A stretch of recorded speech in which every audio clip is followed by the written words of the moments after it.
అందరికీ ప్రభునామ శుభాలు ఇస్తారు. శుభాలు తెలియజేస్తాం. ప్రతిగా నాతో సేవకులకు ప్రభునామ శుభాలు తెలియజేస్తాం. అందరు బాగున్నారు కదండి? అందరు బాగున్నారు. ప్రతి మెసేజ్లో అందరు బాగున్నారు. అడుగుతున్నాం మేము ఏం బాగాలేమని ఒకే సోదరులు అంటున్నారు. ఏమైనా దేవుడు శక్తిని ఇస్తాడు, ఆరోగ్యాన్ని ఇస్తాడు, బలాన్ని చేకూరుస్తాడు. అందరికీ సంతోషం కదండి ప్రభుత్వ విధానం బట్టి. లేదు ఇంకా మీరు సమగ్ర శిలువైన కొడుకులలో ఉన్నారు, సంతోషంగా ఉన్నారు కదా? హల్లెలూయా, హల్లెలూయా. ఒక 9 నిమిషాలు అయితే 6 గంటల సమయం వస్తుంది. మన భోజన సమయం కూడా దగ్గరికి వచ్చేసింది. అంటే ఒక మంచి విషయం ఏంటంటే తర్వాత ఆరాధన లేదు 10 గంటల వరకు. 10 తర్వాత కూడా మనకు పర్మిషన్ అంటే 10 వరకు పర్మిషన్ ఉంది కాబట్టి 10 తర్వాత ఆరాధన లేదు. సో ఎనీవే, సో మనం ఎంత ఓపిక ఉంటే అంతవరకు మనం లాగే ప్రయత్నం చేద్దాం. సో దేవుడు మా కృప. ప్రత్యేకంగా మరి ఇది అయిన తర్వాతనే వెళ్ళాలి, దీని తర్వాతనే కమ్యూనిటీ సర్వీస్ ఉంది కాబట్టి సో కొద్దిగా మన మనసుని ముందుగానే అలర్ట్గా ఆయుధపరచుకున్నాం. సో మెంటల్గా ప్రిపేర్ అయిపోదాం. ఎలాగో 1 అవర్ దాకా ఇది తెగేది లేదంటే కదా మెంటల్గా మీరు ఫిక్స్ అయిపోండి. ఒక మంచి మాట పరిశుద్ధ నుంచి ధ్యానం చేస్తూ ముందుకెళ్ళిన ప్రకటన గ్రంథము 1వ అధ్యాయం 10వ వచనం. ప్రకటన గ్రంథము 1వ అధ్యాయం 10వ వచనం. ప్రభు దినమందు సర్వతములుగా అందరు తీసారండి. ఇక్కడ కొద్దిగా వాక్య ప్రకారంగా దృష్టి వాక్యం మీద నిలిపితే తొందరగా ముగించేస్తారు. అక్కడ ఒక మంచి మాట ఉంటున్నాడు పిల్లగా యోహాను గారు 10వ వచనంలో ప్రభు దినమందు ఆత్మవశుడై ఉండగా అంటున్న పిల్లగా. ఆయనకంటే ఒక దినం ఉంది, ప్రభు దినం అంటున్నాడు పిల్లగా. ఇంకా క్రైస్తవ జీవితానికి క్రైస్తవ నిరీక్షణకు మూలం ఏదైనా ఉందంటే ఆయన రిజర్వేషన్. ఇంకా ఆయన పునరుత్థానం మించింది ఇంకేది లేదు ప్రపంచానికి. ఇంకా మనకు ఒక మంచి భరోసా, మనకు ఒక మంచి ఆధారం ఏదైనా ఉందంటే ఆయన పునరుత్థానం. అవును కదండి? అంటే మీరు కొద్దిసేపే విన్నాను, మీరు ఎక్కడెక్కడో చూసినట్టుగా ఉండదు. వినిపిస్తున్నాయి కదా మాటలు, క్లియర్గా ఉంది కదా. గతించిన థర్స్డే నైట్ మెసేజ్ అయిపోయింది, కూర్చున్నాం. వాటర్ అన్ని రకాల వాటర్ తాగుతున్నాం కాబట్టి గొంతు పట్టేసి బయటకు రావట్లేదు. సో ఏదైనా పునరుత్థాన బలం అంటే ఏంటో నిజంగా వాక్యాధారంగా చూస్తుంటేనే బలం పొందుకుంటుంది. ఎలాంటిదైనా కానీ వాక్యంలో బలం పుంజుకునే రీతిగా మన జీవితంలో ఉండాలి. ఇప్పుడు మంచి మాట ప్రభు దినం అంటున్నాడు. ఇంతకంటే మంచి దినం ఏదుంటుంది పిల్లలు? ప్రభు దినం అంటే పునరుత్థానం కంటే మంచి దినం ఏదుంటుంది? ఇది యెహోవా ఏర్పాటు చేసిన దినం అనే గుడ్ ఫ్రైడే గురించి మనం మాట్లాడుకుంటాం. దానికంటే ఇంకా శ్రేష్టమైన ఏదైనా ఉందంటే పునరుత్థానం దినం గురించి. కాబట్టి మనుషులనే వారు భూమి మీదకి పుట్టుకొస్తున్న ప్రతి మానవుడికి, నరరూపి పుడుతున్న ప్రతి మానవుడికి నరరూపాన్ని దాల్చుకుంటున్నాడు కాబట్టి ఇంకా ప్రత్యేకంగా జ్ఞాపకం చేస్తారు ఒక మంచి మాట. సర్వసాధారణంగా మనం భూమికి పుట్టుకొస్తున్నాం కాబట్టి మనం ఏమంటామంటే మన పెద్దలు అంటున్న మాట, ఇదంతా మట్టేరా అంటారు. విన్నది మాట ఎప్పుడన్నా? మట్టేరా, ఇదంతా మట్టేరా, ఎంతగానో రాకుతారో మీరు అంతా మట్టేరా అంటారు. ఇదంతా మట్టి అన్నారు. ఆదిలోకి వెళ్ళినా కూడా దేవుడు కూడా మట్టినే తీసుకున్నాడంట. ఈ మాట మీరు విన్నారు కదండి, మట్టినే తీసుకున్నాడు దేవుడు. అంటే భూమిలో చాలా ఖనిజాలు ఉన్నాయంట, విన్నారు కదా మాట. దీనికంటే ఇంకా ఖనిజాలలో దేవుడు మనకి ఇచ్చిన దాంట్లో విలువైంది ఏదంటే హార్డెస్ట్ మెటీరియల్ ఏదంటే డైమండ్. వజ్రము చాలా గట్టిది ఖనిజాల లోపల. దాన్ని వాడలేదు మన శరీరాన్ని నిర్మించుకోవడానికి దేవుడు. ఇంకా దానికంటే కొద్దిగా స్ట్రాంగ్ తగ్గిన అంటే విలువైన దాంట్లో బంగారం ఉంది, ఇంకా చాలా రత్నాలు చాలా ఉన్నాయి, వెండి ఉన్నాయి, ఇవన్నీ ఉన్నాయి, ఇనుము ఉన్నాయి, ఇవన్నీ ఉన్నాయి. కానీ దేన్ని వాడలేదంట దేవుడు. దేన్ని వాడనంట? మంటిని వాడంట పిల్లలు. మంటిని వాడి ఈ భూమికి మనిషికి ప్రవేశపెట్టి నగరంలోకి జీవాలను పంపించేసారంట. అలా పంపించిన తరుణంలో ఈ లోకంలోకి అందరూ పుట్టుకొని వస్తున్నారు, మనము పుట్టుకొని వస్తున్నాము. మన కాలంలో ఆయన ప్రణాళిక ప్రకారంగా 2000 సంవత్సరాల క్రితం ప్రభువు కూడా పుట్టుకొని వచ్చాడు. ఇంకొక మంచి మాట ఏంటంటే, ఒక శరీరాన్ని దాల్చుకొని వస్తున్నామంటే తండ్రి శరీరంలోని కొన్ని లవణాలు, తల్లి శరీరంలోని కొన్ని లవణాలు ఆటోమేటిక్గా మన బాడీలోకి వచ్చేస్తూ ఉంటాయి. సర్వసాధారణంగా మనం ఒప్పుకునే మాట ఏంటంటే అన్నిటికీ మూలం తండ్రి అనే మాట మనం ఎక్కువగా వింటూ ఉంటాం. కానీ ఒక లింగ నిర్ధారణ విషయంలో మాత్రమే, అంతే కదండి. ఇంకా నర్సులు చేసేవాళ్ళు, డాక్టర్ చేసేవాళ్ళు చాలా మంది సైన్స్ పరంగా తెలిసే వాళ్ళు ఉన్నారు కాబట్టి ఆడపిల్లలు పుట్టారని ఇళ్ళలో గొడవలు పెట్టి ఆడపిల్లలు ఇంటికి పంపించేస్తున్నారు పుట్టింటికి. దానికి మూలమంతా మగవాడే. అవును కదండి. ఆ లింగ నిర్ధారణ జరిగేదంతా మగవారిలోనే. దాంట్లో నుంచి కొన్ని కణాలు తల్లిలో నుంచి శరీరం దాల్చుకుంటాం కాబట్టి దాంట్లో తల్లిలో నుంచి ఎక్కువగా కణాలు వస్తూ ఉంటాయి. కానీ ప్రభుదల కాదు, దానికి ప్రత్యేకమైన మరియమ్మలో నుంచి కొన్ని ఒక ప్రత్యేక రీతిగా ఆయన ప్రభు లోకంలోకి వచ్చాడు. పుట్టుకొస్తున్న ప్రతి దాంట్లో కూడా మన రూపంలో అంట చిన్న చిన్న కణాలు ఉంటాయండి పిల్లలు. కణాలన్నీ కూడా అంటే ఒకటి ఒకటి కలిపితే అది కణజాలం అవుతుంది. విన్నారు కదండి? ఇవన్నీ కూడా కలిసిపోయి మిలియన్ ట్రిలియన్స్ కణాలుగా ఉద్భవం వస్తూ ఉంటుంది.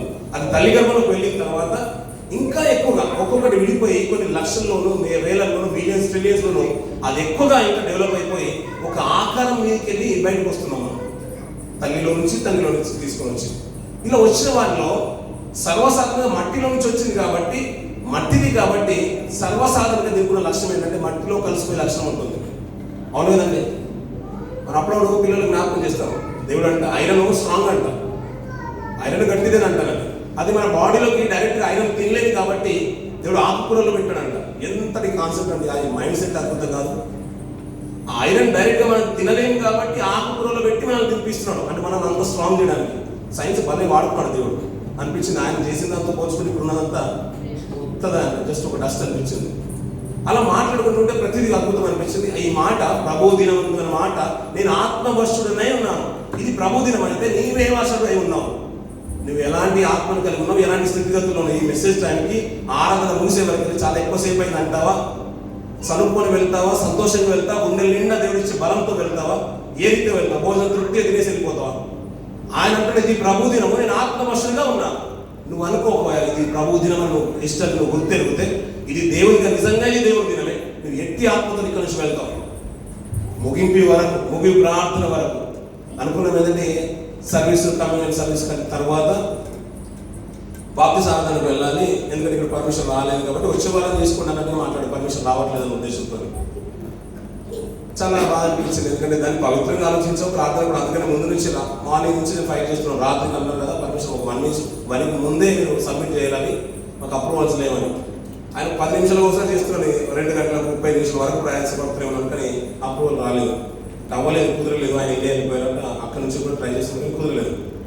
నేను అనుకునేదంటే వాళ్ళు కూడా బాప్తిసం వాళ్ళలో మనతో పాటు పాలిభావసం ఉంటే బాగుంటుందేమో అనిపించింది. ప్రతి సంవత్సరం ప్రతి నెల గతించింది. నేను రాత్రికాలంలో నేను అన్నాను ప్రతిరోజు పశ్చాత్తాపంతో వాళ్ళ దగ్గరికి వస్తుంటాం. మీరు సంతోషంగా వస్తున్నాం. ఎందుకంటే ఆయన మన కొరకు మృత్యుంచడిగా తిరిగి లేచాడు.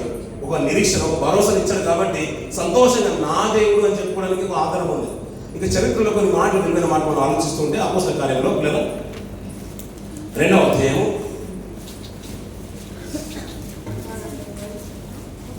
లూకా గారు రాసిన మాటల నుంచి కొన్ని మాటలు, దేవఫీలో చెప్తున్న మాటల నుంచి 2వ అధ్యాయము 25వ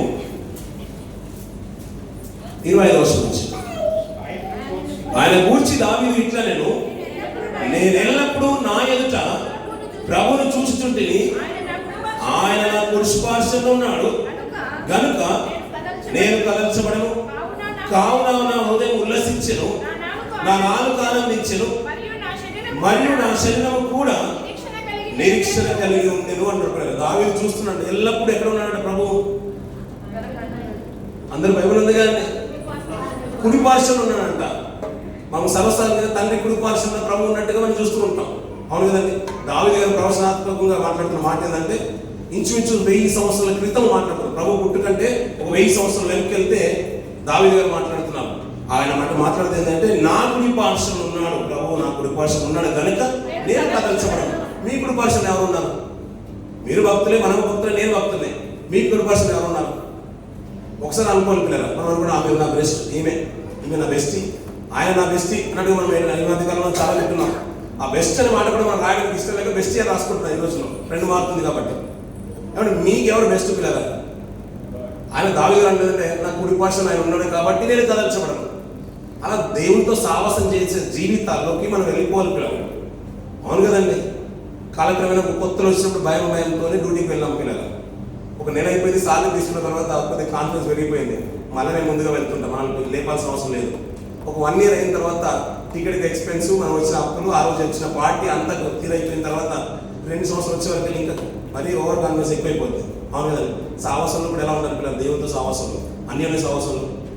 ఇప్పుడు సావాసం ఆత్మీయులతోనే కాదు, ఒక మెట్టు బయటకు వెళ్తే నా పక్కన నా దేవుడు ఉన్నాడని గర్వంగా చెప్పుకునే స్థితిగతుల్లోకి లేదని మనం ఇంకా 4-5 కాదు 7 దయ్యాలు పెట్టుకుని వస్తామనే స్థితిగతుల్లోకి మనం వెళ్ళొద్దు. నా మాట వినబడుతుంది కదండి? వినబడుతుంది కదా? వెళ్తే నా పక్షమున, నా పక్కన, నా కుడి పార్శ్వమున నా బాహు, తండ్రికి ఏ రీతి నా బాహు ఉందో ప్రభు ఉన్నాడు, నా పక్కన కూడా నా దేవుడు ఉన్నాడండి. అలాంటి దీన మనసును, మంచి మనసును, సాత్విక స్థితిగతుల్లోని నుంచి నేను బయటికి వెళ్తున్నాను కాబట్టి ఆయన ఆత్మలను విడిచిపెట్టలేదు. నా కుడి పార్శ్వన ఆయన ఉన్నాడు కాబట్టి నేను కదల్చబడను అని గొప్పగా చెప్తూ కిందికి అంటున్నాడు 27వ వచనంలో, నీవు నా ఆత్మను పాతాళంలో విడిచిపెట్టావు,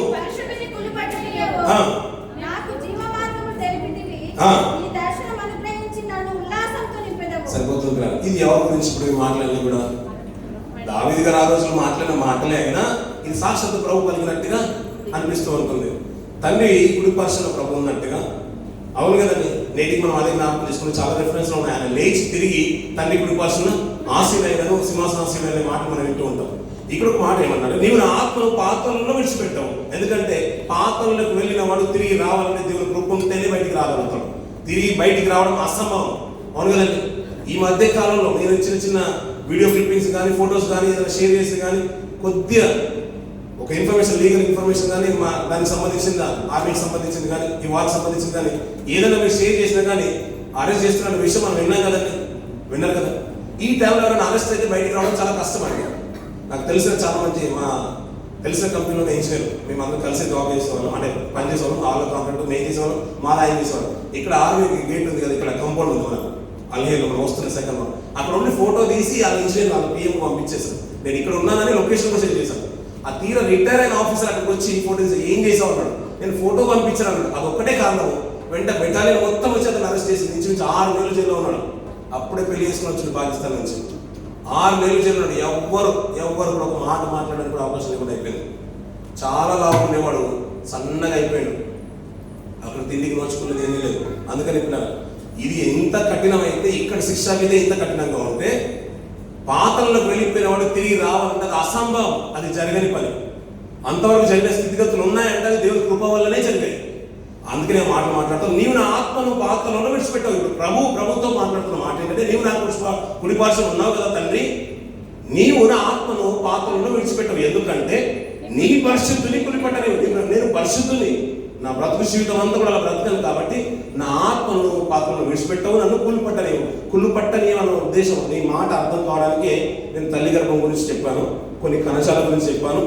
ఇద్దరి అవయవాల్లో నుంచి, వారిలో నుంచి, తల్లిలో నుంచి కొన్ని మిళితమై మనం బయటకు వస్తున్నాం. అవును కదండి. ఈ భూమికి వచ్చిన తర్వాత ఇది మన్నే అనే మాట మనకు వింటూ ఉంటే ఇది మట్టిలోకి కలిసిపోతుంది. ప్రభు చనిపోయిన రోజు, ఏ రోజు చనిపోయాడండి? శుక్రవారం చనిపోయాడు. వెంటనే రాత్రి వరకు అక్కడే ఉంచారు కనుక ఆయన తీసి ఏం చేశారు? సమాధిలో పెట్టారండి. అంతవరకు అతను ఒక సమాధి కూడా మరి ఇలాంటి సమాధి కాదు, మనలాంటి సమాధి కాదు. మరి ఎలాంటి సమాధి? ఆ మాట తెలుసు కదండి, తీయకుండా చెప్పండి. ఎలాంటి సమాధి అది? ఏం సమాధి అంటే అది? రాతి సమాధి. అక్కడ ఒక మంచి మాట అన్నాడు, రాతితో తొలిపించిన సమాధి అంటాడు. తెలుసు కదా మనకు. అప్పుడప్పుడు ఇంటి దగ్గర బండరాళ్ళతో మనం ఒక డిజైన్ చెక్కించుకునే వాళ్ళం, మన ఇంట్లో వాడుకునే వాళ్ళం. అక్కడ సమాధి అతను ఎక్కడ తొలగించుకున్నాడ? పెద్ద బండలో సమాధి అంటే అతను కొట్టించుకున్నాడు. ఇంకా చెప్పాలంటే అంత తవ్వించేశాడు కొండలు సైతం. మధ్యకాలంలో వింటూ ఉంటాం, సోదరులు చెప్తుంటారు, మనం టన్నల్స్ కూడా వెళ్తున్నప్పుడు బ్లాస్ట్ జరుగుతూ ఉంటాయి. అదంతా కూడా పెద్ద మౌంటైన్, దాన్ని బ్లాస్ట్ చేసి మనము ఇప్పుడు మనకు రూట్స్ అన్ని కూడా క్లియర్ అవుతుంది, మనం చూస్తూ ఉంటాం కదా. ఈ సమాధి కూడా బండ మధ్యలో ఉందంట. అది తొలిపించుకున్నాడు అన్నాడు. తవ్వించింది కాదు అది, మనలాంటి సమాధి కాదు అది. కంప్లీట్ గా బండరాయిలో ఒక మంచి హోల్ చేసి పెద్దగా టనల్స్ లాగా మిషనరీస్ అంతా పెట్టి బ్లాస్ట్ చేసినట్టుగా అంత పెద్ద రాయిని తొలిపించుకొని సమాధి ఏర్పాటు చేసుకున్నాడంట. ఎవరి కొరకు అది? అరిమత్తయి యోసేపు అన్న ఒక నీతిమంతుడు పిల్లలు. ఎలాంటి వాడు అంటే నీతిమంతుడు. అంటే ఆ మాటలు వింటుంటే పౌరుషం వస్తుంటుంది, బ్రతకాలు రా అన్నట్టుగా. అవును కదండి. మీకు ఎప్పుడన్నా రూతు గురించి కానీ మరియమ్మ గురించి కానీ ఇలాంటి మాటలు వింటుంటే మీకు అనిపిస్తుంది, నేను కూడా బ్రతికితే బాగుండని అనిపించింది శివ సమాజంలో. మీకు అనిపిస్తుందండి సోదరులు? అనిపిస్తుంది కానీ లేదు, మొబైల్లో డాటా ఎక్కువసేపు ఉంటే బాగుంటుంది అనిపిస్తుందా? కొద్దిసేపు తర్వాత మొబైల్ చూద్దాం. అక్కడ రాతితో తొలిపించిన సమాధి అంట. ఇంకా మరణం కాదు పిల్లలు, అతను బ్రతుకుతున్నాడు, మంచిగా బ్రతుకుతున్నాడు, సుఖంగానే ఉన్నాడు. అయినా కూడా సమాధి తొలిపించుకున్న ఆలోచన ఎవరు పుట్టింది? అరిమత్తయి యోసేపు పుట్టింది పిల్లలు. మనకు ఎలాంటి ఆలోచన ఉంటుంది? పోయేలోపు మంచి బంగారం సంపాదించుకోవాలనుకుంటాం, బంగారం తగ్గిందని. పోయేలోపు మంచి ఇల్లు కట్టుకోవాలనుకుంటాం, పోయేలోపు మంచి బట్టలు కొనుక్కోవాలనుకుంటాం, పోయేలోపు మంచి ఇంకా చెప్పుకోవాలంటే ఇక్కడ ఉన్న ఏది మనతో రానిది మనకు కావాలనుకుంటాం పిల్లలు. ఇతరున్న కాన్సెప్ట్ పిల్లలు, ఆలోచన విధానమే వేరు. ఒక సమాధిని కల్పించుకున్నాడంట.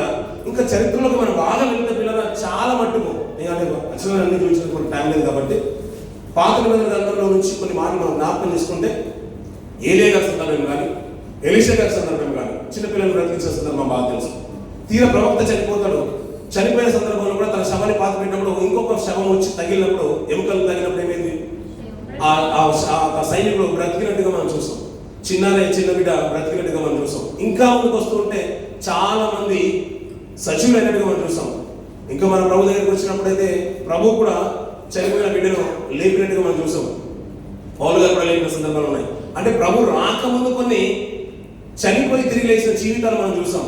కుళ్ళిపోయిన శరీరం నుంచి ఎముకలు అక్కడ ఉంటే ప్రవక్త యొక్క ఎముకలు తగిలిన వారు బ్రతికి నిలబడినట్టుగా మనం చూసాం. అంటే నేను ఎందుకు ఈ మాట చెప్తున్నానంటే ఇక్కడ భక్తుడు అంటున్న మాట ఏంటంటే నీ పరిశుద్ధుని కుళ్ళు పట్టని అన్నాడు. ఆ రాతి సమాధి అయినా తొలిపించిన సమాధి అయినా నారబట్టలు చుట్టి మన ప్రభువు అక్కడ పెట్టేశారండి. అల్టిమేట్ గా ఇది మన్నే కాబట్టి శరీరం ఏమైపోవాలి, మన్నైపోవాలి, కుళ్ళిపోవాలి. కొన్ని చిన్న చిన్న కిటికలు ఉంటాయి, దాని గురించి మీకు ఇంకా అవగాహన ముందుకు వెళ్దాం. కానీ అది వెంటనే మనిషి బాడీని పట్టేస్తుంది పిల్లలు. ఇంకా యోగ గ్రంథంలో అంట అది కమ్మగా మన శరీరాన్ని తింటదంట. ఆ మాట రాస్తుంటాడు. ఆ లిపి కూడా చాలా బాగుంటుంది. మన శరీరం అంతా పాత పెట్టగానే అది కమ్మగా పురుగు తినును అంటాడు. మనం ఎలాగైతే కమ్మని కూరల కోసం కమ్మని బిర్యానీ కోసం మనం ప్రయత్నం చేస్తామో పురుగు కూడా అలా ప్రయత్నం చేస్తుందంట. శరీరాన్ని ఇట్టి లాగేసుకుంటుంది. అప్పుడప్పుడు మనం చూస్తున్నాం కదా, ఈ మధ్య కాలంలో రీల్స్ కూడా చూస్తున్నాం. టైం స్పీడ్ లో పెట్టేసి వీడియో అంతా ఫాస్ట్ లో పెట్టేసి ఫాస్ట్ ఫార్వర్డ్ లో పెట్టేసి చూస్తుంటే విత్ ఇన్ 2-3 days లోనే ఆ శరీరం అంతా కానీ కుళ్ళిపోయిన శరీరం అంతా కూడా ఏమైపోతుంది, చనిపోయిన శరీరం అంతా కూడా అది బోన్స్ కూడా అక్కడ అంతా కూడా మిగలకుండా తినేస్తున్నాయి పురుగు. ఈయన శరీరం అక్కడ పెట్టినప్పుడు ఏ పురుగు కూడా తాకడానికి కూడా సాహసించలేదు పిల్లలు. అది ఆశ్చర్యం అనిపించింది. అంతవరకు దురాత్మలు సైతము ప్రభువుని చూస్తే పారదోలపడే ముందు నుంచి వెళ్ళిపోయినట్టు మనకు బాగా తెలుసు. కానీ ఈ చిన్న చిన్న పురుగులు సైతము ప్రభు యొక్క శరీరాన్ని తాకడానికి సమీపంలో దరిదాపులు కూడా వచ్చినట్టుగా కనిపించలేదు పిల్లలు. అందుకు అప్పుడు వాడబడ్డ ప్రయోగం ఏంటంటే పరిశుద్ధుని కుళ్ళపట్టనీయం అంటున్నాను పిల్లలు. పరిశుద్ధులను కుళ్ళపట్టనీయము నాకు జీవ మార్గము తెలిపితివి అన్నాడు. ఈ మాట సర్వసాధారణంగా చాలా మట్టుకు అందరూ ఒప్పుకోవడానికి ఇష్టపడరు. అందులో గొప్పతనం ఏముందండి, పాత నిబంధన కాలంలో చనిపోయిన వాళ్ళు వేశారు, మా మధ్య కాలంలో గత సంవత్సరంలో మహాసభ జరుగుతుంది, అక్కడ కూడా చనిపోయిన వాళ్ళు వేశారు, లాజరు లేవలేదా, యాయి కుమార్తె దేవుడు లేకపోలేదా, ఇలాంటి మాటలు మనం ఎక్కువ వింటుంటాం. అందుకని ఇక్కడ మంచి మాట అన్నాడు. ఆ మాట కూడా చూసుకుని ముందుకు వెళ్దాం పిల్లలు. కొరింథీయుల రాసిన పత్రిక 15వ అధ్యాయం, కొరింథీయుల రాసిన పత్రిక 15వ అధ్యాయం 20 నుంచి కొన్ని మాటలు మంచిది పిల్లలు. ఇప్పుడైతే నిద్రించిన వాళ్ళు ప్రథమ ఫలంగా క్రీస్తు మృతుల నుండి లేపబడి ఉన్నాడు, మనుషుని ద్వారా మరణం వచ్చేది కనుక కలిగేను.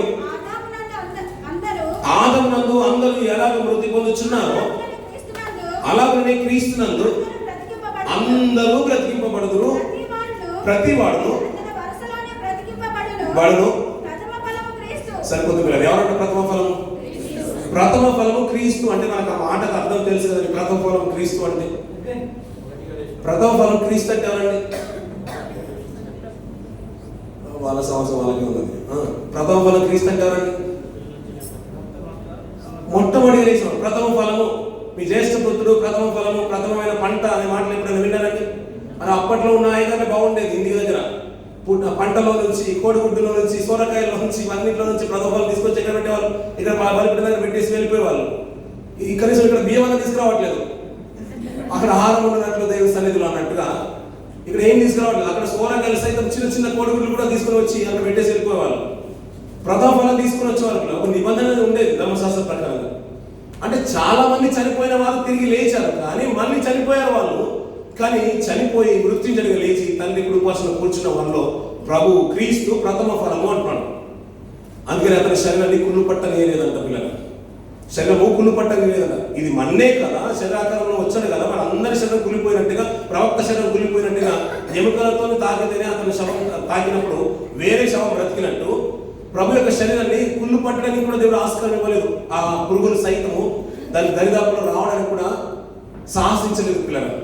ఆయన శరీరం గురించి మాట్లాడుతూ నీ పరిశుద్ధి నీ కుళ్ళు పట్టలేవు, పాతాళ లోకంలో నుంచి అతన్ని తిరిగి లేచెను అంటాడు. లేపినట్టు అది తొలిపించిన సమాధి బండ, పెద్ద రాతి బండ దాని ముఖ ద్వారంలో పెట్టేసి దాన్ని ముద్రించేశారంట. దీన్ని ఎవరు తీయకూడదు అని. అలాంటి స్థితిగతుల నుంచి బండను బద్దలు చేసుకుని మన ప్రభు బయటకు వస్తుంటే ఎంత పౌరుషంగా ఉంటుంది పిల్లలు. దేవుని కొరకు బ్రతకాలనుకున్న వారికి, దేవుని విశ్వసించే వారికి, దేవుని మాటలు చెప్పాలనుకున్న వారికి ప్రభు లేచి నిలబడ్డాడని గొప్పగా చెప్పుకోవడానికి ఎంత అంటే దోహదపడే మాట ఇది. నిజంగా చాలా గూస్ బంప్స్ తీసుకొచ్చే మాట. మన ప్రభు తిరిగి లేచడండి. అక్కడ లేడు, సమాధి, ఖాళీ సమాధి చూస్తున్నామంటే ఖాళీ సమాధి ఎందుకు చూపిస్తున్నారో నాకు అర్థం కాలేదు కొన్ని సంవత్సరాల వరకు చిన్న ఉన్నప్పుడు. ఖాళీ సమాధి చూస్తే ఏం ప్రయోజనం, మళ్ళీ ఏమీ లేదు కదా, చూడడానికి వెళ్ళినప్పుడు ఏదైనా ఉంటే బాగుంటుండే అనిపిస్తుంది మనకు, అంతే కదండి. తీరా అక్కడికి వెళ్ళిపోయిన తర్వాత బటర్ఫ్లై గార్డెన్కి వెళ్ళిన తర్వాత ఈ సమ్మర్ అన్ని మొత్తం గార్డెన్ అంతా కూడా ఎలా ఉంటుంది, సమ్మర్లో ఒక్క ఫ్లవర్ ఉండదు, ఒక్క ఫ్లవర్. అక్కడ వెళ్ళిపోయిన తర్వాత అన్ని మాయిపోయిన సమస్యపోయిన తర్వాత అయ్యో ఉంటే బాగుంటుండే అంటారు. ఇప్పుడు సమాధి దగ్గరికి చాలా మంది వెళ్తున్నారు ఇజ్రాయెల్ వరకు, అంతవరకు టూరిస్ట్ వెళ్ళే వరకు మన వాళ్ళు వెళ్తున్నారు. ఇప్పుడు మధ్యకాలంలో మనం కూడా వెళ్ళబోతున్నాం ఇజ్రాయెల్ వెళ్ళి నుంచి అక్కడి నుంచి మనం ఆహారం అయ్యే ప్రయత్నం చేద్దాం పిల్లలు. మనం కూడా వెళ్ళబోతున్నాం. అక్కడ వెళ్ళిన తర్వాత సమాధి దగ్గరికి వెళ్ళిపోయిన తర్వాత ఖాళీ సమాధి చూసాం అనుకోండి, ఏముంటుంది పిల్లలు, అనేది ఉంటే బాగుంటుంది కదా. మీకు అనిపించలేదు, అట్లా అనిపిస్తలేదు, ఇప్పుడు అని అనిపించట్లేదు పిల్లలు. తీరా మనం అక్కడ వెళ్ళిన తర్వాత ప్రభు ఉంటే బాగుండని అనిపించట్లేదు, ఉంటే బాగుంది పిల్లలు. అలా నా దేవుడు సజీవుడు కాబట్టి తిరిగి లేచిన తర్వాత నాకు అద్భుతం కదా. అందుకని ఖాళీ సమాధి చూస్తుంటే కానీ సంవత్సరాల తర్వాత నాకు అర్థమైన మాట ఏంటంటే, అయ్యా ఆయన సజీవుడు కాబట్టి సమాధిలో ఎందుకు ఉంటాడు? అవునండి, తప్పు చేయనప్పుడు జైల్లో మనం ఎందుకు ఉంటామండి? ఇప్పుడు జైల్లో ఉన్నాడంటే ఫోటో తీశాడు కాబట్టి అతను తీసుకెళ్లి అరెస్ట్ చేశాడు కాబట్టి జైల్లో ఉన్నాడు. తప్పు చేయనప్పుడు మనం బహిరంగంగా తిరుగుతున్నాం, సంతోషంగా తిరుగుతున్నాం. అందుకని మన ప్రభు ఎందుకు తప్పు చేశాడు? అతని మరణము బంధించుట అసాధ్యం కాబట్టి దేవుడు మరణ వేదనలు తొలగించి అతని మృతుల్లో నుంచి సజీవుడిగా నిలబెట్టేశాడు. కాబట్టి అతను సజీవుడు కాబట్టి అక్కడే దొరుకుతాడు ఆయన. అందుకని ఖాళీ సమాధి సాదృష్టంగా పెట్టేశాడు. ఎవరైనా వచ్చి చూడండి, కావాలని ప్రభు లేడు, అది ఎవరు తొలగించని రీతిగా ఒక ముఖద్వారంలో పెద్ద బండి ఉంది. దేవదూత దాన్ని తొలగించిన తర్వాత దాని మీద ఎక్కి కూర్చుందంట. చాలా అద్భుతమైన మాటలు కదా. బండ మీద ఎక్కి దేవదూత కూర్చుందంట. నా ప్రభుని చూడు, లుక్ అట్ దిస్ లొకేషన్ అంటే అది ఎంత అద్భుతంగా ఉంటుంది పిల్లలు. మనం అనుకుంటాం కదా, ఇంతవరకు వెంబడించిన వారు పారిపోతున్నారు, అతను నమ్మిన వారు దూతలు సైతం వచ్చి మీరు ఎవరినైతే వెతుకుతున్నారో ఆ ప్రభు ఇక్కడ లేడు, అతను చెప్పినట్టే లేచాడు అంటున్నారు. తను చెప్పేశాడు ప్రవక్త గ్రంథంలో. 2000 సంవత్సరాలు ప్రభు కంటే ముందు, అంటే ఇంచుమించు 3000 సంవత్సరాల క్రితం దావీదు చెప్పేశాడు. అతని కుళ్ళు పట్టలేడు, అతను అక్కడ ఉన్నాడు కాబట్టి అతను లేస్తాడనే మాట ఎప్పుడో చెప్పేశాడు. ఆయన పరిచయం ప్రారంభించినప్పటి నుంచి కూడా చెప్తూనే వస్తున్నాడు కాబట్టి అతను చెప్పినట్టే లేచాడు అన్నాడు. లేచాడండి, లేచాడండి, ధైర్యం చెప్పండి, లేచాడండి.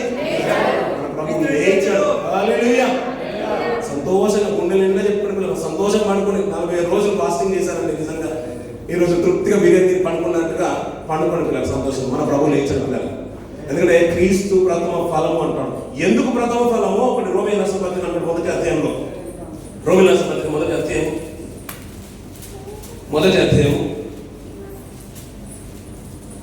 మొదటి నుంచి మార్చిన పిల్లలు, యేసుక్రీస్తు దాసులను అపోస్తలుగా ఉండటకు పిలువబడిన వాళ్ళను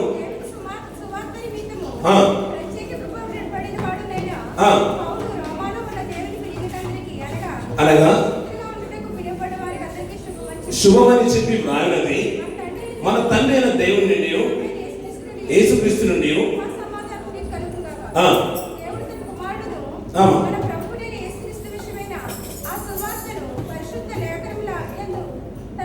తన ప్రవక్తల ద్వారా ముందు వాగ్దానం చేసెను.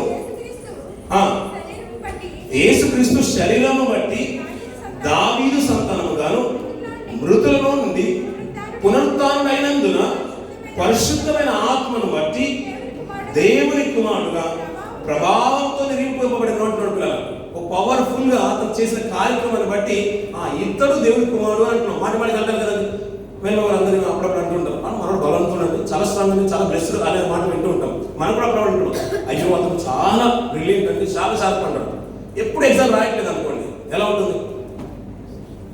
మావాడు చాలా పవర్ఫుల్ అండి, చాలా క్రికెట్లో వాడు ఆడితే సెంచరీ కొడతాడు, ప్రతిసారి సెంచరీ కొట్టకుండా బయటికి రాడు అని చెప్పాడు అనుకోండి, ఎలా ఉంటుంది పిల్లలు? కానీ ఏ రోజు కొట్టినట్టు చూడలేమనుకోండి, ఎంత బాగుంటుంది. మనం మాట కంటే ఆమె పాడితే ముత్యాలే రాలుతాయి అంటే, కానీ ఏ రోజు పాడుతుంది అనుకోండి, ఎలా ఉంటుంది? అలా మనం అప్పుడప్పుడు వింటూ ఉంటాం కదా, ఆడు బ్రిలియంట్, ఆడు షార్ప్, అక్కడ అన్నీ చేశాడు, మరి ఇక్కడ ఏం చేయడు? ఇక్కడ సామసంఖ్య రాడు. ఇప్పుడు ఎలా ఉంటుంది ఆ మాటలు వింటుంటే? అంటే ఇతను స్ట్రాంగ్, బలవంతుడు, ప్రభు గొప్పోడు, అతను సశివుడు, దేవుని కుమారుడు అంటే ఎప్పుడు మరి ప్రూవ్ చేస్తున్నది. ఇప్పుడు IPL వచ్చింది, నీకు ఏదైనా టాలెంట్ ఉంటే నిరూపించు నిరూపించుకో, ఒక సెంచరీ కొట్టి చూపించుకోంటే ఏ రోజు సెంచరీ కొట్టే కూడా ప్రతిసారి ఒక రన్కి 1-2 అవుట్ అయి వస్తున్నాడు అనుకోండి, వాడు బలవంతుడు ఎలా అవుతాడు, ఎలా స్ట్రాంగ్ అవుతాడు? అందుకనే ప్రభు చేసే కార్యం ఏంటంటే నిరూపించుకునే టైం వచ్చింది. అందుకనే పేదలు దాన్ని చూసి సహించలేకపోతున్నాడు. అయ్యా నీకు శిలువ మరణం దూరం కాగా అంటున్నాడు. అదెందుకు దూరం అవుతుంది పేదలు? నువ్వు మనుషుల ఆలోచన బట్టి ఆలోచిస్తున్నావు, దేవుని ఆలోచన బట్టి ఆలోచించడు. నేను దేవుని దగ్గరికి వెళ్ళాలనుకున్నాను, నాతో పాటు మీ అందరిని తీసుకుని వెళ్ళాలనుకున్నాను, దానికి నేను మార్గాన్ని సిద్ధం చేస్తూ ఉంటే అది నాకు దూరం అవును కాదు అంటే నీకు ఏమైనా బుద్ధుందా పేదలని ప్రభు గద్దించినట్టుగా మనకు అర్థమవుతూ ఉంటుంది. ప్రభుకు వచ్చిన సందర్భం వచ్చింది, పిల్లలు తనను తాను ప్రూవ్ చేసుకునే సందర్భం వచ్చింది. అందుకని మౌనంగానే ఉన్నాడు. దీంట్లో ఇంకా మాటలు ఏం లేవు, ఇంకా ఎక్కువగా దీన్ని ఎక్స్టెండ్ చేయాల్సిన అవసరం లేదు. మీరు కానివ్వండి, ఇస్కరియోతు నువ్వు యూదా చేస్తావా, చెయ్యి, నీ పని నువ్వు చెయ్యి, నేను పోవలసిన మార్గం నేను వెళ్తున్నాను, సూటిగా వెళ్తున్నాను. వెళ్ళిపోయాడు, మరణానికి అప్పగించుకున్నాడు. వారు హింసించారు, నిందించారు, ఎన్నైనా కొట్టేసారు, చివరికి ప్రాణమే తీసేశారు. మన ప్రభు ప్రాణాన్ని పెట్టడానికి దాన్ని తీసుకోవడానికి కూడా అధికారం కలగంట. ఆయన పెట్టేశాడు. తిరిగి 3వ దినాన మృత్యుంచడానికి లేచారు. ఆ 3 దినాలు ఆ రాత్రులు 3 రాత్రులు పగళ్ళు పాతాళంలో మన నెమ్మది పొంది ఉన్న స్థలంలో మనకంటే ముందు కాలం గర్భం చేసిన వారిని, ప్రభు కంటే ముందు కాలగర్భంలోకి వెళ్ళిపోయిన వారిని, వారందరికి వారికి కూడా ఒక రాకడ ఉండాలి కదా. మనకు ప్రభు ఒక రాకడ జరిగిందా లేదా? మనకు ఈ భూమికి ప్రభు రాకడ జరిగింది కదండి. 2000 సంవత్సరాల క్రితం మన క్రిస్మస్ గురించి మేము గతించిన డిసెంబర్, నవంబర్లో, జనవరిలో మనం మాట్లాడుకున్నట్టుగా ఆ 2000 సంవత్సరాల క్రితం ప్రభు భూమికి రాకడ జరిగింది. మరి పాతాళంలోకి ఒక రాకడ జరగాలి కదా, వారికి ఒక 2వ రాకడ ఉండాలి కదా. మరి ఆ 3 దినాలు పాతాళ లోకంలో వెళ్ళిపోయాడు. నెమ్మది పొందే స్థలంలో ఉన్నాడు, నీతిమంతుల వారితో పాటు ఉన్నాడు. 3వ దినం తిరిగి లేచిన తర్వాత మొట్టమొదటిగా తల్లి వచ్చి ముట్టుకోవడానికి ప్రయత్నం చేసింది. అప్పుడు ప్రభు అన్న మాట ఏంటి? నేను తండ్రి ఎదుకు ఎక్కిపోలేదు. అంటే అంతవరకు ఎక్కడున్నా అంటే తల్లి దగ్గర లేడు అని కదా అల్టిమేట్గా, అంతే కదండి ఆన్సర్. తల్లి దగ్గర లేడు, ఎక్కడున్నాడంటే ఆ నీతిమంతుల దగ్గర ఉన్నాడు. పాతాళం మరి ఆయన బంధించలేదు. మరి పాతాళం వెళ్ళిపోయిన వాళ్ళని తిరిగి రావట్లేదు. అబ్రాహాము రావట్లేదు, ఇంకా ఇంకో కాలం ఉంది కాబట్టి అక్కడే ఉండిపోయాడు. నోహ రావట్లేదు, ఇంకెవరు రావట్లేదు. ఒకసారి వచ్చి వెళ్ళిపోయారు ఏలియా గారు, మోషే ఏలియాలో వచ్చి వెళ్ళిపోయారు, సమయాలు ఒకసారి వచ్చి వెళ్ళిపోయాడు. ఇంకా అక్కడి నుంచి రావాలంటే దేవుని కృప తోడుగా ఉంటే తప్ప పాతాళం నుంచి మనం రావడం అది అసంభవం. అలాంటిది ప్రభు మళ్ళీ వచ్చాడు, అదే శరీరాన్ని మళ్ళీ ధరించుకున్న తర్వాత ఆ తల్లి వచ్చి ముట్టాలనుకుంటే, అమ్మా నన్ను ముట్టొద్దు, నేను తండ్రి దగ్గరికి ఎక్కిపోతున్నాను. ఎక్కిన ఆయన వచ్చిన ఆయన మాటికి తండ్రి దగ్గరికి వెళ్తున్నాడు, వస్తున్నాడు. ఇంచుమించు 40 దినాలు అనేకులకు అగుపరుచుకునే మాట మనం వింటున్నాం పిల్లలు. ఈ మధ్య కాలంలో మనం చూస్తున్న పిల్లలు ఐరన్ డోమ్స్ ఉన్నాయంట. ఇజ్రాయెల్కి ఏ బాంబు రాదంట, ఏ మిసైల్ పడదంట. ఎన్ని మిసైల్ పడి ఉంటాయి పిల్లలు? ఏమైనా పడ్డాయి ఇజ్రాయెల్ మీద? ఏమైనా పడ్డాయండి? నేను మనసు రావట్లేదు ఇజ్రాయెల్ గురించి చెప్పడానికి. పోనీ ఇరాన్ మీద ఏమైనా పడ్డాయండి? ఇప్పుడు చెప్పేస్తారు. పోనీ దుబాయ్ మీద ఏమైనా పడ్డాయండి? ఏం పర్లేదు, మీకు ఏం తెలియదు. మీరు ఏదో తెలుగు న్యూస్ మీడియా చూస్తున్నట్టున్నారు. బహుశా మీరు ఈటీవీ అవన్నీ చూస్తున్నారేమో. బహుశా బాగా పడిపోయింది, గుజ్జుకెళ్ళి అంతా నాశనం అయిపోయిందని మీరు వింటున్నారు అంతే. ఇక్కడ ఏం పర్లేవు, పడ్డాయండి. వీళ్ళకు కూడా ఐరన్ డోమ్స్ ఉన్నాయంటండి, అయినా పడ్డాయా? అవన్నీ మనకు కనిపించే కొన్ని హెలికాప్టర్స్ ఉంటాయి చూసారు, ఆకాశంలో వ్యాపిస్తూ ఉంటాయి. మన బస్సులు, మన వెహికల్స్, మన కార్లు అన్ని కూడా రోడ్ల మీద వెళ్తూ ఉంటాయి. మనం ఇక్కడ నుంచి అక్కడ వెళ్ళాలంటే మనకు ఫ్లైట్స్ కావాలి. ఇండియా వెళ్ళాలంటే ఇప్పుడు వెళ్ళడం బాగా క్రూషియల్ అయిపోయింది, క్రిటికల్ అయిపోయింది. అక్కడ వాళ్ళకి రావడం కష్టం అయిపోయింది. అంతరిక్షంలో వెళ్ళాలంటే మనకు రాకెట్స్ కావాలి. ఇంకా దాన్ని దాటాలంటే ఇంకా గొప్ప మనం జరుగుతున్నాయి కదా. మన ఇండియాలో కూడా జరుగుతున్న, మన పరిసర ప్రాంతాలు, ఆంధ్ర ప్రాంతంలో జరుగుతున్న ఆ సైంటిస్ట్ అందరూ కూడా జరుగుతున్న ఆ ఆంధ్ర పరిశోధన సంస్థ కూడా అంతా కూడా తెలుసు మనకు ఎలా జరుగుతుంది, అక్కడ నుంచి ఎలాంటి రాకెట్స్ బయటకు వెళ్తున్నాయి. ఇప్పుడు చూస్తున్నప్పుడు మిసైల్స్ వెళ్తున్నాయి, కొన్ని వేల కిలోమీటర్ల నుంచి వస్తున్నాయి, 100 కిలోమీటర్ల నుంచి వస్తున్నాయి. ఇంచుమించు 4000 కిలోమీటర్లు మన టార్గెట్ చేసే శక్తులు ఇరాన్ వాళ్ళు. అంతగా టార్గెట్ చేస్తున్నారంటే, అలా అంతగానో వెళ్తుందంటే దానికి వంట ఒక టెక్నాలజీ కావాలి, దానికంటే కావాల్సింది. అంటే ఆ వేడికి, అంటే ఆ వెళ్ళే వేడికి, ఆ ఉష్ణోగ్రత తట్టుకునే సామర్థ్యం కూడా దానికి ఉన్న షీల్డ్కి కవర్కి ఉండాలి. అప్పుడే ప్రయాణించగలుగుతుంది. లేక నాకు మన తప్ప మధ్యకాలంలో కొన్ని సంవత్సరాల క్రితం అంతరిక్షంలో వెళ్ళిపోయిన ఆమె పేరు మీకు గుర్తుంటుంది, కల్పన చావ్లా. ఎగ్జాక్ట్. తను వస్తూ ఉంటే రిటర్న్ అయిన తర్వాత వస్తుందనగా అదంతా కూడా బ్లాస్ట్ అయిపోయింది. ఆ ఉష్ణోగ్రత, భూమి యొక్క గురుత్వాకర్షణ శక్తి తట్టుకోలేక మొత్తం చిన్న భిన్నలు అయిపోయింది. ఎవరు వచ్చిన అవసరం అది అయిపోయింది, బ్లాస్ట్ అయిపోయిన తర్వాత ఆమె ప్రాణాలు కోల్పోయింది పిల్లలు. అంటే ఆ వేడికి తట్టుకోలేకపోయింది. మనం ఇలా నిలబడతాం అనుకోండి, మనం నిలబడతాం అంటే మనం పైకి ఎగరం. మీరు ఎగురుతున్నారండి, మళ్ళీ కొద్దిగా ట్రై చేసినా మళ్ళీ కిందికి వస్తాం. కొన్ని వేల టన్నుల కిలోమీటర్లు, కొన్ని వేల కిలోమీటర్ల టన్నుల, అంటే అది ఎంతైనా కానీ, కొన్ని ఎన్నైనా టన్నులు కానీ భూమి దీనికి గురుత్వాకర్షణ శక్తిని బట్టి కిందికి లాక్కుంటుంది.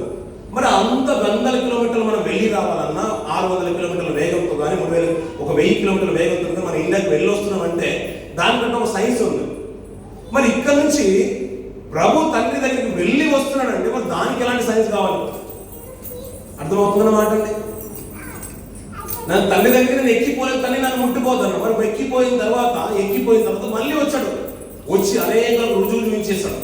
నా తండ్రి నా ప్రభువు సజీవుడు అనే మాట నా పిల్లలు, నా శిష్యులు, అక్కడ ఉన్న గలిలే పరిసర ప్రాంతంలో ఉన్న యూదా యెరూషలేము పరిసర ప్రాంతంలో ఉన్న ప్రజలందరికీ తెలియదు. ఇంచుమించు 40 రోజులు ఆనవాళ్ళు చూపించేశాడు. పిల్లలు బండలు బద్దలు చేసుకుని దూత నిలబడి చెప్తుంది, ఆయన చెప్పినట్టే లేచాడు అంటుంది. ఆ రోజు కనబడిన స్త్రీలు సైతము, అలాగే శిష్యులు సైతము వాళ్ళు ఆయన చూసి ఆశ్చర్యపోతున్నారు. తోమా సైతము గాయాల్లో వేలు పెట్టి చూసి మీరు ఆశ్చర్యపోతున్నారు. ఇలాంటివి జరగడం అసంభవం అనుకున్నారు. కానీ ఆయన లేచి చూపించిన తర్వాత వారి జీవితాలు మారిపోయారు. అంతవరకు వెంబడించడానికి ముందున్నారు. ఏదో గొప్ప రాజ్యం కడతాడు, రాజ్యం వస్తుంది, గొప్ప జీవితాలు కట్టబడుతున్నాయి అనుకుంటున్నాము, ఏదో గొప్పది చేస్తారు అనుకుంటున్నాము. ఎప్పుడు చేస్తారో తీరా అప్పుడు తర్వాత వారు కొడుతూ ఉంటే ఇవన్నీ చూస్తుంటే తను తట్టుకోలేకపోయారు శిష్యులు. ఏదో గొప్పగా ప్రభావం చూపిస్తారు అనుకుంటే ఏమంతగా తనదారు పూర్తి చేసుకోలేకపోతున్నాడు. ఒక సెంచరీ కొడతారు అనుకుంటే, కనీసం హాఫ్ సెంచరీ కొట్టని అవుట్ అవుతారు అనుకుంటే తీరా ఒకటే రన్కి అవుట్ అయిపోయాడని మనం ఎలాగైతే మాట్లాడుకుంటామో శిష్యులు కూడా అలాగే అనుకున్నారు. పిల్లలు రాజ్యంతో పాటు ఒక దూతల సమూహము, మాకు 12 గోత్రాలు, మాకు సింహాసనాలు, ఇవన్నీ అంటుంటే ఏమైపోయిందని అనుకున్నారు. వారు నమ్మలేదు ప్రభు. నిజంగా చెప్పాలండి, మనస్ఫూర్తిగా నమ్మంతన్నా ఏమైపోతుందో ప్రభు అని అంతాన్ని చూస్తున్నారు. తీరా ప్రభు లేచి వచ్చిన తర్వాత వారికి అర్థమైపోయింది ఆయన చెప్పిన రాజ్యం ఇది. నిలబడితే ప్రభు కొరకు నిలబడాలి, ఆ పునరుత్థానంలో మాకు కూడా పాలిభాగం కావాలనుకున్నారు. ఆయన వెళ్తున్నాడు చూడండి పిల్లలు. అపోస్తల కార్యం 1వ అధ్యాయం చూడండి పిల్లలు ఎలా వెళ్తున్నాడు. అపోస్తల కార్యం 1వ అధ్యాయం అమ్మా ఇది ఎన్ని వర్షం కొన్ని మాటలు. మీరు శక్తి ఉన్నదని కనుక అందంతటను భూదిగంతముల వరకు నాకు సాక్షుల ఉందని వారితో చెప్పాను. ఈ మాటలు చెప్పి వారు చూచుచుండగా ఆయన ఆరోహణమాయను ఒక మేఘము ఆయనను కొనిపోయేను అంటున్నారు. ఏం కొనిపోయింది దాన్ని? ఇప్పుడు ఇందాక మనం మాట్లాడుతున్న మాట జ్ఞాపకం ఉన్నాను. ఆయన నారబట్టలతో చుట్టేశారంట. లాజరు గారిని లేపినప్పుడు కూడా నారబట్టలు పెట్టి లోపల పెట్టారంట. ఎందుకు ఈ మాటలు జ్ఞాపకం చేసిన మాట అంటే లాజరు గారిని కూడా నారబట్టలు చుట్టి సమాధిలో పెట్టిన తర్వాత ఇంకా పాత నిబంధనలో ఆదికాండంకి వెళ్ళిపోయిన తర్వాత కూడా మనకు అక్కడ కనిపించే మాట ఏంటంటే యాకోబు సమాధిని కూడా సుగంధ ద్రవ్యాలు పూసి, పరిమళ ద్రవ్యాలను కూడా యోసేపు గారు పూయించి సమాధిలో పెడుతున్నాం. వాళ్ళకు ఒక నిరీక్షణ ఉండేది పిల్లలు, ఎప్పటికైనా మా వాళ్ళు లేస్తారేమో అని. పాత గ్రంథం అంతా కూడా చూడండి పిల్లల, మనం యెషయా గ్రంథము 25వ అధ్యాయం చూసినా కానీ, కీర్తన భాగం చూసినా కానీ, రాజుల చరిత్ర చూసినా కానీ, హోషేయ గ్రంథంలో మనకు తెలుసు ఓ మరణమా అని ఉల్లేఖన మాట అది చూసినా కానీ, ఇంకా దానియేలు గ్రంథం అంటారు తమ వారు మృతులైన వారు తిరిగి లేపబడతారన్నమాట. ఎక్కడ పునరుత్థానం అనే ప్రస్తావన తీసుకురాదు, కానీ మీనింగ్ మాత్రం అదే వస్తుంది. పునరుత్థాన మాట ప్రపంచానికి అంతవరకు తెలిసి లేదు. ప్రభు లేపేశాడు, కానీ ఎవరు మళ్ళీ తిరిగి బ్రతికినట్టు కనిపించారు. అంటే లేచారు, మళ్ళీ చనిపోయారు, మళ్ళీ పునరుత్థానం ప్రభు తర్వాత నిలబడిన వారు ఎవరు కనిపించలేదు పిల్లలు. కానీ కొత్త నిబంధనలోనే పునరుత్థానానికి ఒక సాదృశ్యాన్ని తీసుకొచ్చేసాడు. అంతవరకు పునరుత్థానం లేదని చెప్పే సద్దుకాయలు ఉన్నారు, పునరుత్థానం కలదని నమ్మే సద్దుకాయలు ఉన్నారు. వీరందరిలో నుంచి ప్రభు చేసిన పుణ్యకార్యాన్ని బట్టి ఆయన అంటున్న మాట ఏంటంటే ఆ సమాధిలో శరీరం ఉందంట. అక్కడికి వచ్చి అదే శరీరాన్ని మళ్ళీ దాల్చుకున్నాడంట. ఏమంటే శరీరం విడిచిపెట్టి వెళ్ళిపోయాడు. అవును కదండి? ఏమంటే వింటున్నారండి? సోదరులు వింటున్నారు కదా? శిలువ మీద ఏముండేది? ఆయన ప్రాణం విడిచిన తర్వాత శరీరం ఉంది అక్కడ. ఆ శరీరాన్ని తీసుకెళ్ళి అరిమత్తయి యోసేపు తెగించి తన సమాధిలో పెట్టుకున్నాడు. తన కొరకు తొలగించిన సమాధిలో పెట్టేశాడు. నారబట్టలు చుట్టేశాడు. అవన్నీ చుట్టిన తర్వాత సమాధిలో శవం ఉంది, శరీరం ఉంది. దేవుడు పరిశుద్ధిని కుళ్ళు పట్టలేదు కాబట్టి దేవుడు లేచినప్పుడు అంట ఈ శరీరం ఏం చేసుకున్నాడు? మాటలు వినిపిస్తాయి కానీ ఆత్మ పాత్ర లోపలికి వెళ్ళిపోయింది.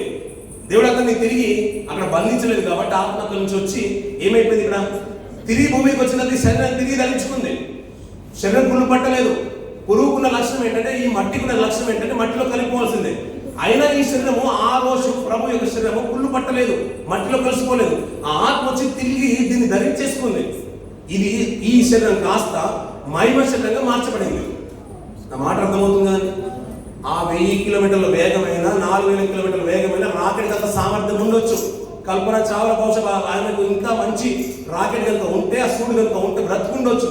కానీ ఇది ఆకాశం అంచులు దాటి వెళ్ళే పరలోకానికి కావాల్సిన మహిమ శరీరంలో ప్రభు వెళ్తుంటే మేఘారుడై వెళ్తుందంట. శరీరం ఉంది, ఆత్మ ఉంది. చనిపోయిన ఆయన తిరిగి సజీవుడై ఆత్మ ఆ శరీరాన్ని ధరించుకుని తిరిగి లేచిన తర్వాత అదే అందరూ చూస్తుండగా మేఘం మీద కూర్చుని మేఘం తీసుకుని వెళ్ళిపోతుందంట. దీనికి ఏం టికెట్ అక్కర్లేదు, ఇక్కడ నుంచి అక్కడ వెళ్ళడానికి కారు అక్కర్లేదు. ఆయన అంటాడు వీళ్ళు ఇక్కడే ఉన్నారు, తీరా అక్కడ గదిలోకి వెళ్తున్నాడు. ద్వారాలన్నీ కూడా వేసుకుని ఉన్నారు భయంతో. ద్వారాలు దాటుకొని ప్రభు అక్కడ నిలబడుతున్నాడు. వారు తినడానికి భయపడుతున్నారు. రొట్టెని కాల్చి మరి అంటే చేపని కాల్చి మరి ప్రభు తిన్న సందర్భం కనబడుతుంది. అంటే అద్భుతాలు దేంట్లో సాధ్యమవుతున్నాయి? ఇప్పుడు శరీరంతో తిరిగి లేచిన తర్వాత మహిమ శరీరంతో ఆస్కారం ఉంటుంది. ఇప్పుడు మనకు రాకెట్లు అక్కర్లేదు, మనకు పారాషూట్లు అక్కర్లేదు, ఇంకా అక్కడ నుంచి మిసైల్స్ అక్కర్లేదు, ఐరన్ డోమ్స్ అక్కర్లేదు, ఏం అక్కర్లేదు. ప్రభువులో నిల్చుంటే అలాంటి గొప్ప ఆధిక్యత ఇట్టే తీసుకుని వెళ్ళిపోతుంది. ఇప్పుడు మీరు జంప్ చేశారనుకోండి, ఇక్కడ ఒక్క క్షణంలో మీరు జంప్ చేస్తే ఎక్కడ ఉంటారు? ఇప్పుడు మీరు ఇక్కడే ఉంటారంట. కానీ ప్రభువుని నమ్మితే, నీతి మందులుగా మీరు జీవిస్తే, మీరు కాలం చేస్తే, ఒక్క క్షణంలో మీరు కాలు ఇక్కడ పెడితే అక్కడ పడుతుందంట, నెమ్మది పొందే స్థలంలో పడుతుందంట. ఎంత అద్భుతం కదా! ప్రభు ఇక్కడ నుంచి వెళ్ళిపోతున్నాడు, తీరిగా ఇలా నిలబడ్డాడు. నిలబడిన ఆయన ఇలాగే లేచిపోతున్నాడు. దీనికి ఏం కావాలి? ఏం టెక్నాలజీ వాడుతున్నాం? అందుకనే ప్రభులో ఉన్న ధన్యత లాంటిది, ప్రభులో ఉన్న స్వాస్థ్యం లాంటిది, పునరుత్థానం యొక్క బలం లాంటిది. ఈ పునరుత్థానాన్ని కళ్ళారా చూసిన శిష్యులు ఆ బలం కొరకు ప్రయాసపడ్డారు, ఆయనలా బ్రతకడానికి ఇష్టపడ్డారు. ముందున్న పరిచయం ఎంత మర్చిపోయారు వాళ్ళు. మళ్ళీ చేపలు పట్టడంలో వెళ్ళిపోయారు, మళ్ళీ వారి జీవితంలో వెళ్ళిపోయారు, రహస్యంగా రూమ్లో దాక్కున్నారు. ఆయన వెంబడించడానికి ఇష్టం లేదు. కానీ ఆయన లేచి వచ్చిన తర్వాత అందరికీ కనపరుచుకున్న తర్వాత ఇది అద్భుతం కాదు? చనిపోయిన మనిషి రావడం ఏంటి? మళ్ళీ చనిపోలేదు మన ప్రభు, అందుకని ప్రథమ ఫలము అంటున్నాడు. ఆయన ఇంకా అక్కడ ఉన్నాడు, స్టెఫెన్ చూస్తున్నాడు. ప్రభు యొక్క కుడిపార్శ్వన ఎవరున్నారంట?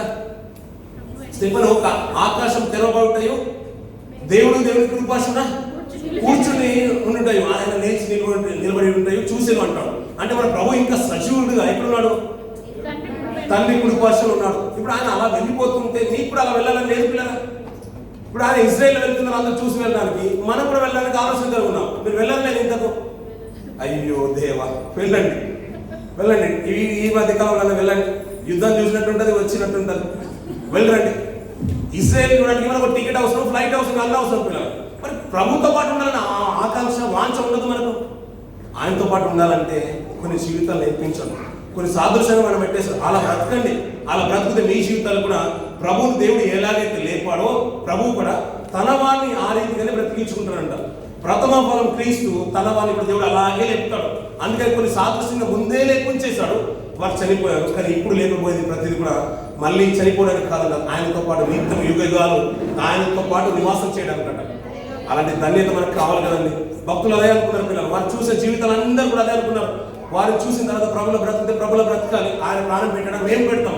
కానీ ఆ పునరుత్థాన బలం మాకు కావాలనుకున్నారు. ఒక మాట చూపించేసి నేను ఊహించేస్తాను పిల్లలు. పిలుపు రాసిన పత్రిక 3వ అధ్యాయం 9వ వచనం నుంచి మాట్లాడుతుంది పిల్లలు. క్రీస్తును సంపాదించుకొని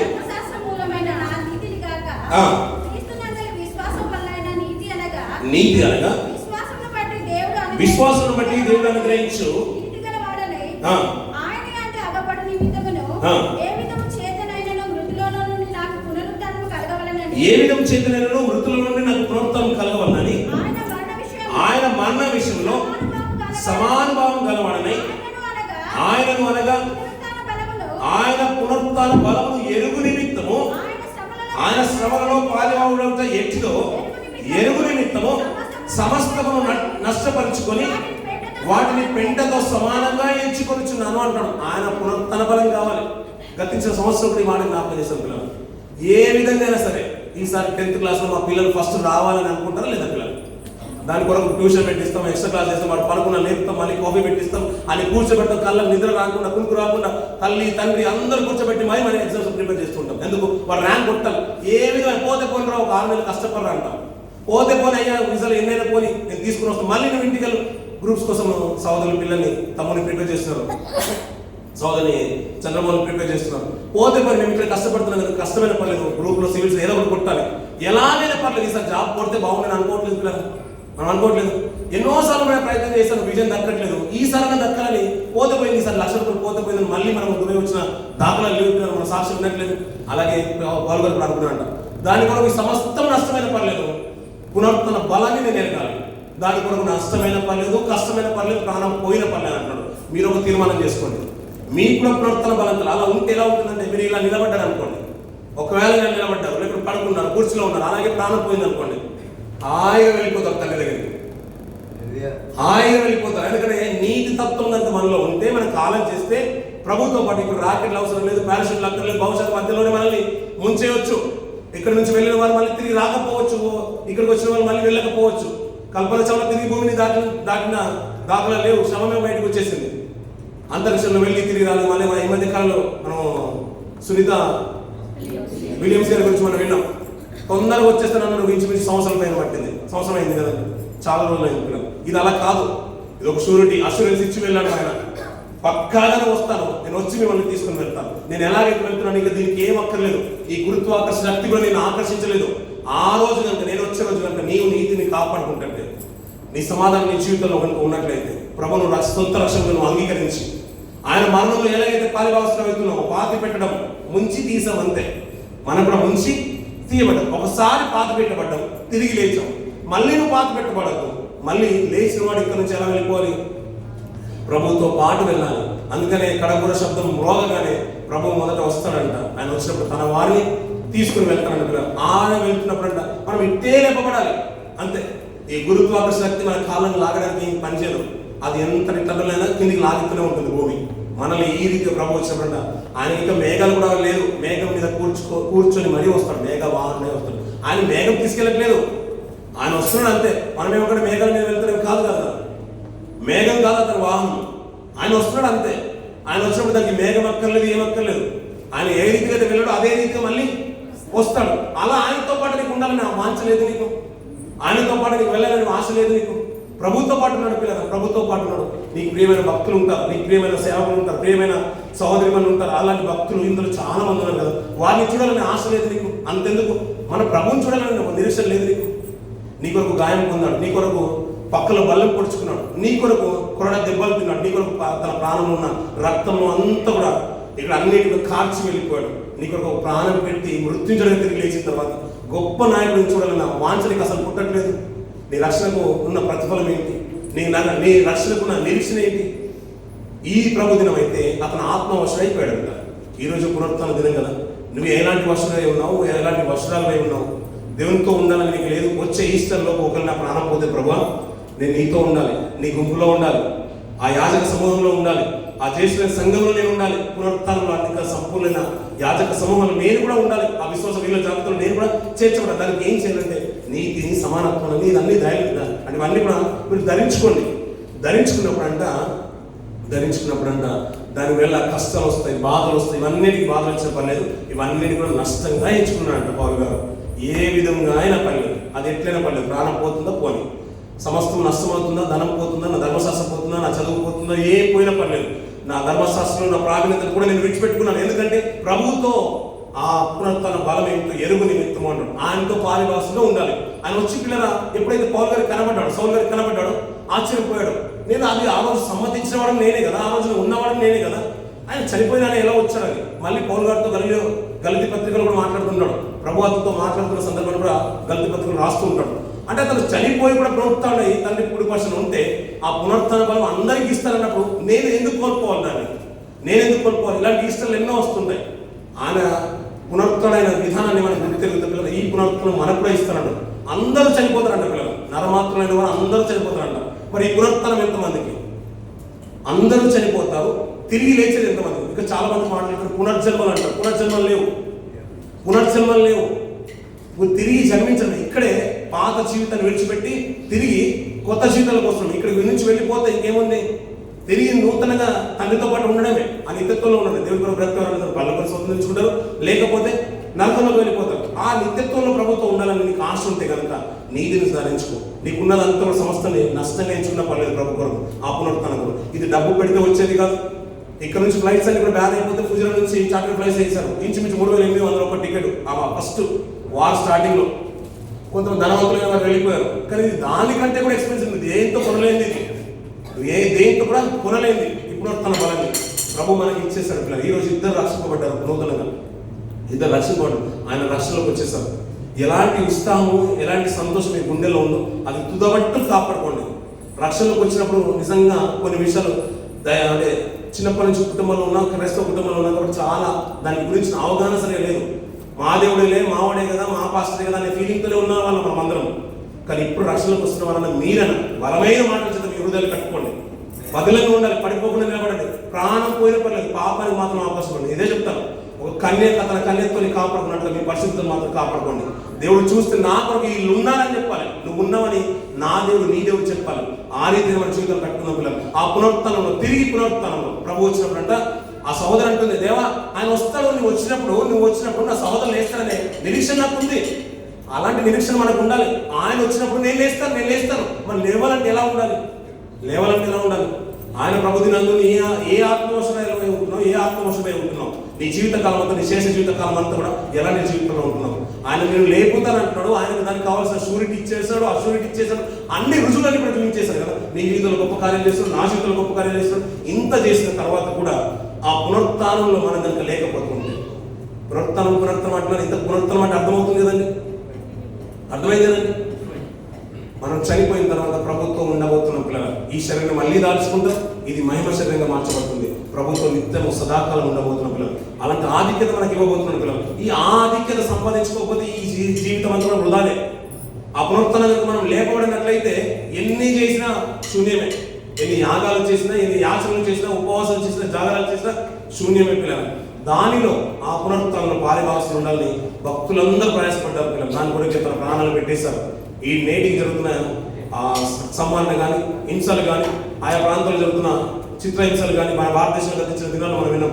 ఛత్తీస్గఢ్ ఆ పరిసర ప్రాంతంలో ఎంతో ఘోరంగా హింసించారు. అయినా తన ప్రాణాలు లెక్క చెప్పిన ప్రాణాలు పెట్టేశారంటే మరీ శ్రేష్టమైన పునరుత్థానం కోరే వారు ప్రాణాలు పెడుతున్నారు పిల్లలు. అందుకని భక్తుల జీవితం గురించి మాట్లాడుతూ పాత కాలంలో పునరుత్థానం గురించి వినకపోయినా కానీ వారు అనుకున్నారంట మరీ శ్రేష్టమైన పునరుత్థానం మీద లక్ష్యం ఉంచేశారంట పిల్లలు. ఆ మరీ శ్రేష్టమైన పునరుత్థానం దేవుడు మనకి ఇవ్వాలనుకున్నాడు పిల్లలు. మీకు కావాలని ఆశ ఉందా? మీకు కావాలని ఆశ ఉందండి? పునరుత్థానంలో ఉండాలని ఆశ ఉందా? ఉంది కదా. మీరు వచ్చే ఈస్టర్ వరకు వెళ్ళి మీ జీవితాన్ని మీరు మలుచుకుని పిల్లలు, నా జీవితాన్ని నేను మలుచుకుంటాను. ఈ భస్మముదం మొదలుకొని గత రాత్రి వరకు, ఈ రోజు వరకు నేను చాలా అంటే నా ఆత్మస్థితులు నేను చాలా మార్చుకున్నాను, చాలా నేర్చుకున్నాను. అందుకనే అది పునరుత్థాన బలము ఎరుగు నిమిత్తము సమస్తాన్ని నష్టపరుచుకుంటున్నాను, నేను నేర్చుకుంటున్నాను అంటాడు భక్తుడు. మీరేం నేర్చుకుంటారు? వచ్చే ఈస్టర్ వరకు ఒకవేళ మనం కాలం చేస్తే వచ్చే ఈస్టర్ వరకు ఉన్నా లేకపోయినా, ఈ యుద్ధ వార్తల్లో మా మీద ఒక మిసైల్ పడ్డా పడకపోయినా, పుజరంతా కూడా బ్లాస్ట్ అయినా బ్లాస్ట్ కాకపోయినా ప్రభుత్వం పాటు మన పునరుత్థానంలో ఉండాలి. మనం ఉండాలి పిల్లలు. ఆ రీతిగా ఉన్న పిల్లలు. ఒకవేళ దేవుడు ఆయుష్ని పెంచేశాడు అనుకోండి, పాపం చేసే ఆస్కారం ఉంటుంది కదా. ఆయుష్ని త్వరగా తీసుకుని వెళ్ళిపోయాడు అనుకోండి. ఇప్పుడు ఎలాగో పరిస్థితుల్లో ఉన్నాం కదా, ఇమీడియట్గా వెళ్ళిపోతాం కదా దేవుని దగ్గరికి. అలాగే అనుకోండి, దేవునితో ఉండడానికి ఇష్టపడాలి. పిల్లలు ఆస్తులు వదిలేయగానే హాలిడేస్ వచ్చే అమ్మానగానే గేట్ దగ్గర బయటికి వస్తుంటారు పరిగెత్తుకొని. స్కూల్ అయిపోయిన తర్వాత స్కూల్ దగ్గర పేరెంట్స్ అందరూ నిలబడుతుంది, పరిగెత్తుకుని వస్తున్నారు తన తండ్రిని చూడడానికి. అవును కదా, తన తల్లిని చూడడానికి. మీరు కూడా ఇంటికి వెళ్ళగానే మీ తల్లిగారి ఇంటికి ముందుకు వెళ్తారు. అవును కదండి. ఆ పాత సామాన్ అంతా కూడా అక్కడ పడేస్తారు. కొత్త సామాన్ పాత సామాన్ అంతా కూడా ముళ్ళలు మూటలు అని తీసుకుని తల్లిగారి ఇంటి దగ్గరికి వెళ్ళిపోతారు. మా వాడికి వెళ్ళాలి, మా తమ్ముడికి వెళ్ళాలి. అలాగే మీకు తండ్రిని చూడడానికి ఆశ లేదు, ప్రాణం పోతే తండ్రితో ఉండబోతున్నాం. పేతురు నువ్వు ఎందుకు అలా ఆలోచిస్తుంటావు? మరణం దూరం ఉండాలి అంటున్నావేంటి? నేను తండ్రితో పాటు ఉండబోతున్నాను. నేను వెళ్తేనే మీరు నాతో పాటు వస్తారు, మిమ్మల్ని అందరూ నేను తీసుకుని వెళ్తాను. ఇదంతా కూడా చైన్ సిస్టమ్. నీకు అర్థం అవ్వట్లేదు పేతురు అన్నాడు. ఇప్పుడు నీకు నాకు అర్థమైంది కదా. మరణాన్ని ఎందుకు దూరంగా కావాలనుకుంటున్నావు, దూరం అయిపోవాలనుకుంటున్నావు? తండ్రితో పాటు ఉండాలి నా వాంఛ లేదు నీకు. ఆ పునరుత్థాన బలం పొందుకున్న వాంఛ లేదు నీకు, ఆ తృష్ణ లేదు. అందుకని పునరుత్థాన బలాన్ని ఎరుగుదాం పిల్లలు. అందులో పవర్ ఉంది, శక్తి ఉంది. అది మహిమశరంగా మార్చబడితే నువ్వు ఎలాంటిదైనా చేయగలుగుతావు. నువ్వు ఎక్కడికైనా వెళ్ళగలుగుతావు. ఈ మధ్య కాలంలో సినిమాలు చూసిన తర్వాత అనుకున్నాం దయ్యాలు అక్కడికి వెళ్తే ఇక్కడికి వెళ్తే ఎక్కడ కాదు. అది పునరుత్థాన బలం ఉన్న శక్తి. అది మహిమశరంగా మార్చబడిన తర్వాత అది ఏదైనా చేయగలుగుతాం. మన ప్రభు చేసి చూపించేశాడు. దానిలో నీకు కావాలనుకుంటే, అలాంటిదే నీకు కావాలనుకుంటే, ఆయన ఉన్న స్థితిగతుల్లో నువ్వు ఉండాలనుకుంటే, ఆ నిత్యత్వంలో నువ్వు ఉండాలనుకుంటే ప్రభు కలిగిన మనసును కలిగి ఉండు. ఆయన ఏ రీతిగా అయితే మరణం కొరకు తన ప్రాణాన్ని సమర్పించుకుని తిరిగి ప్రభు యొక్క మాట తన చిత్తం నెరవేర్చి తిరిగి లేచాడో, ఆయన లేపిన దేవుడు ప్రభు మనల్ని కూడా లేపుతాడు. బాప్తిసం తీసుకున్నప్పుడు ఎలాగైతే విశ్వసించి వచ్చేసామో, రక్షణలోకి వస్తున్న మనం అందరం గుర్తుంచుకోవాల్సిన మాట ఏంటంటే, మరణంలోకి ఎలాగైతే మనం వెళ్ళిపోయామో పునరుత్థానంలో కూడా ఆ రీతిగా వెళ్ళబోతున్నాం. అది పరిపూర్ణంగా నమ్మే మనం ముందుకెళ్ళిన పిల్లలు. అందుకని అన్నా కదా, మా వాడు స్ట్రాంగ్ అంటే సెంచరీ కొట్టకపోతే స్ట్రాంగ్ కాదు. ప్రభు ఆ రోజు వచ్చింది, ఇప్పుడు ఫ్రైడే రోజు నిరూపించుకున్నాడు. అలాగే ఈస్టర్ రోజున తిరిగి లేచేసాడు, సెంచరీ కొట్టి మరి నిలబడ్డాడు. ప్రతి బాల్ 6 కొట్టేశాడు. ఆయన నిలబడిపోయాడు పిల్లలు. మనం వాడు విజయం చేకూర్చాడు. అందుకనే ఒక మాట ముగించేద్దాం పిల్లలు. ఆయన మన జయస్తంతో ఊరేగించిన ఆయనకు స్తోత్రం చెల్లిస్తూ ముగించేద్దాం పిల్లలు. పౌలు గారు రాసిన మాట చూడండి పిల్లలు. రోమీయులకు రాసిన పత్రిక, కొరింథీయులకు రాసిన పత్రిక కొరింథీయుల రాసిన పత్రిక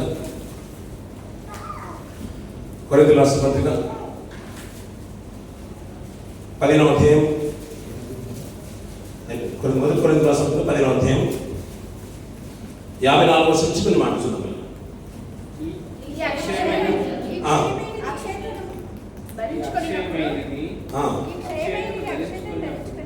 ధరించుకున్నప్పుడు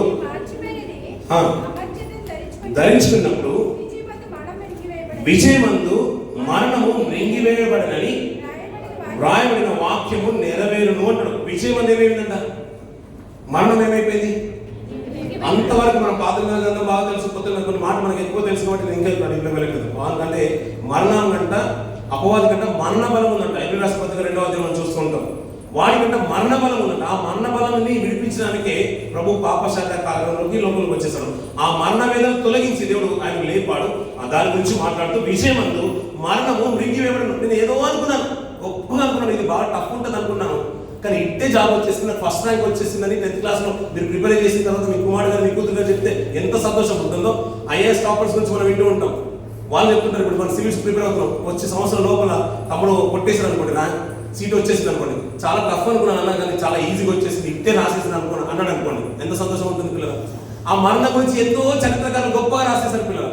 తమ సమాధులు పాత పెట్టుకున్నారు, తమ శవాల్ని అక్కడ భద్రం చేసుకున్నారు. కానీ మన ప్రభు శరీరంలో వచ్చాడు, తిరిగి లేచి మరణం అందంట విజయమందు మరణాన్ని ఇట్టే మిరింగేస్తాడు. చిన్నగా అల్పం మన చాక్లెట్ తిన్నట్టుగా. అప్పుడప్పుడు చిన్న చిన్న ఎగ్గు ఉంటాయి, మనం కొంచెం కట్ చేసుకుని తింటారు.